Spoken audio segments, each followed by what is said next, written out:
On എക്സാമിന് നമുക്ക് ചോദിച്ചൊരു ക്വസ്റ്റ്യൻ ആണ് domain and range of root S square minus 1 എന്ന് പറഞ്ഞു. റൂട്ടിനകത്ത് ഏതൊരു പ്രോബ്ലം കിട്ടിയാലും അത് ഫസ്റ്റ് വൺ നമ്മൾ greater than or equal to 0 കൊടുക്കണം. കാരണം നെഗറ്റീവ് നമ്പർ വന്ന ആ റൂട്ടിനകത്ത് വന്നാൽ അത് കോംപ്ലക്സ് നമ്പർ ആവും.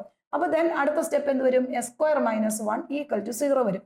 അപ്പോൾ നമ്മൾ S square minus 1 equal to 0 എന്ന് പറഞ്ഞാൽ എസ് സ്ക്വയർ ഈക്വൽ ടു 1 വരും. അവിടെ നമുക്ക് എക്സിന് 2 വാല്യൂ കിട്ടും. That is equal two plus or minus 1 വരും. ഇനി നമ്മളിതൊരു ലൈൻ വരച്ചു നോക്കാം. ഇവിടെ -1 വന്നു, ഇവിടെ +1 വന്നു. ഇതിന് ഇടയ്ക്കുള്ളൊരു 0 കൊടുത്തു കഴിഞ്ഞാൽ ഈ റൂട്ടിനകത്ത് എന്ത് സംഭവിക്കും എന്ന് നോക്കാം. ഈ 0 കൊടുത്ത് എന്ത് സംഭവിക്കും? 0 സ്ക്വയർ മൈനസ് 1 വരും. അപ്പൊ വീണ്ടും റൂട്ടിനകത്ത് നെഗറ്റീവ് നമ്പർ വരും. അപ്പൊ ഈ -1നും +1നും ഇടയ്ക്കുള്ള ഒരു വാല്യൂ പോലും നമുക്ക് ഇതിനകത്ത് കൊടുക്കാൻ പറ്റത്തില്ല. അപ്പൊ നമ്മുടെ ഡൊമൈൻ എന്ന് പറയുന്നത് ഇങ്ങോട്ട് -1ന്റെ ഇപ്പുറത്തേക്ക് പോയി -∞ 1ന്റെ അപ്പുറത്തേക്ക് പോയി +∞ വരും. അപ്പൊ നമ്മുടെ ഡൊമൈൻ എന്ന് പറഞ്ഞ ഏത് വരും? -∞ to 1, അത് സെമി ഓപ്പൺ ഇന്റർവൽ ആണ്. Union 1 to semi closed interval 1 to ∞ വരും.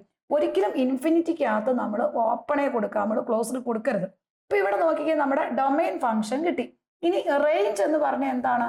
ഒരിക്കലും നമുക്ക് അതിനകത്ത് റൂട്ടിനകത്ത് നെഗറ്റീവ് നമ്പർ വരാൻ പറ്റത്തില്ല, കോംപ്ലക്സ് നമ്പർ വരത്തില്ല. അതുകൊണ്ട് നമ്മൾ 1 കൊടുക്കുമ്പോൾ ഇവിടെ എന്താ സംഭവിക്കുന്നത്? 1നോട് ഇപ്പുറത്തേക്കോ അപ്പുറത്തേക്കോ കൊടുത്തു കഴിഞ്ഞാൽ പോസിറ്റീവ് വാല്യൂ മാത്രമേ റേഞ്ച് ആയിട്ട് വരുള്ളൂ. അപ്പൊ നമ്മുടെ റേഞ്ച് എന്ന് പറയുന്നത് that is equal to 0 to ∞ ആയിരിക്കും. That is equal to 0 to ∞ ആയിരിക്കും നമ്മുടെ റേഞ്ച് എന്ന് പറയുന്നത്.